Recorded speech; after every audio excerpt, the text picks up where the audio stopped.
के सदस्य श्री सीताराम जी के सभी पदाधिकारीगण इंटर कॉलेज में पूज्य और उपस्थित भाइयों बहनों नाथ जी ने क्या कहा, भाइयों बहनों, सुनते हैं। 6 चरणों के चुनाव अब तक संपन्न हो चुके हैं। अभी कुछ ही घंटों के बाद 7वें चरण के चुनाव प्रचार कार्य बंद होगा और 7 मार्च को प्रातः 7 बजे से आप सभी को मतदान करना है।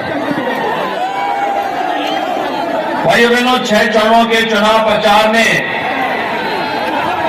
अब तक जो अपना रुझान दिया है, इसके अनुसार भारतीय जनता पार्टी 2/3 से अधिक सीटों को जीत करके प्रचंड बहुमत की सरकार प्रदेश में बना रही है। भाइयों बहनों, भारतीय जनता पार्टी की सरकार की आड़ से ही माफिया प्रवृत्ति के तमाम नेताओं ने विदेश भागने की अपनी बुकिंग भी शुरू कर दी है।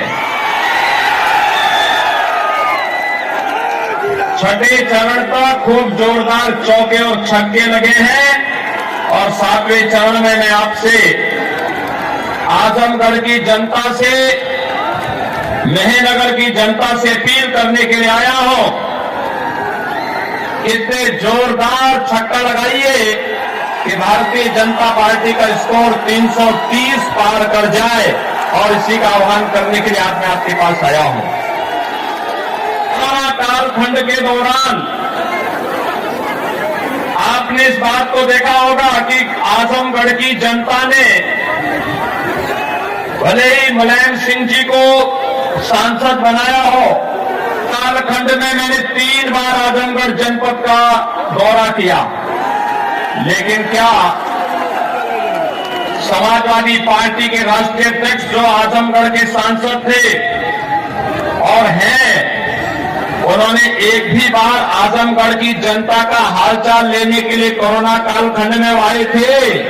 2017 तक 12 से 17 के बीच में समाजवादी पार्टी की सरकार थी।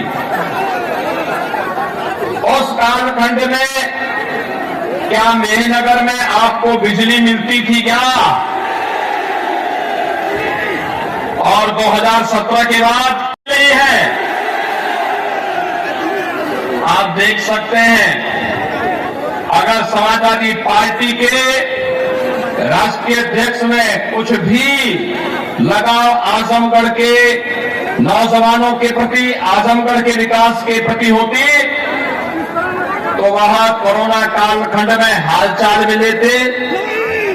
जब उनकी सरकार थी उस समय यहां बिजली भी देते और आपके सुख दुख में सहभागी बनते। तो हो सकता है कि विधानसभा का चुनाव लड़ने के लिए जब उन्हें मजबूर किया गया, आजमगढ़ में ही किसी विधानसभा से उनको विधानसभा का चुनाव भी लड़ना चाहिए था। उनको भी मालूम है पैरों के नीचे की जमीन समाप्त हो चुकी है, खिसक चुकी है और आजमगढ़ जनपद की सभी 10 विधानसभा सीटों पर भारतीय जनता पार्टी और सहयोगी दलों का परचम लहरा रहा है और सपा गठबंधन के लिए कोई जगह नहीं है। और इसलिए अब वह उल जलूल बयानबाजी करने पे उतारू हो गए हैं। आजमगढ़ का नौजवान यहां तो ये क्रांतिकारियों की भूमि रही है, साहित्यकारों की भूमि रही है, ऋषि मुनियों की भूमि रही है और आजमगढ़ के नौजवानों के सामने पहचान का संकट आ जाए, ये दुर्भाग्यपूर्ण स्थिति किसी ने खड़ी की तो समाजवादी पार्टी ने खड़ी की। होटल में उसे रूम नहीं मिलता था, धर्मशाला में रुकने की भी उसको मनाही कर दी जाती थी। इनकी संवेदना तो संजरपुर के आतंकवादियों को छुड़ाने के प्रति थी, उनके अलावा इनकी कोई संवेदना नहीं थी। क्या होगा? संजरपुर का आतंकवादी जिसे अहमदाबाद सीरियल ब्लास्ट में फांसी की सजा हुई, और जिसका एक भाई बटाला हाउस के मामले में सीरिया भाग गया है, उस आतंकी घटना का जिम्मेदार है वह व्यक्ति। दुर्भाग्य से उसका अब्बाजान समाजवादी पार्टी का प्रचारक है, यहां पे समाजवादी पार्टी का।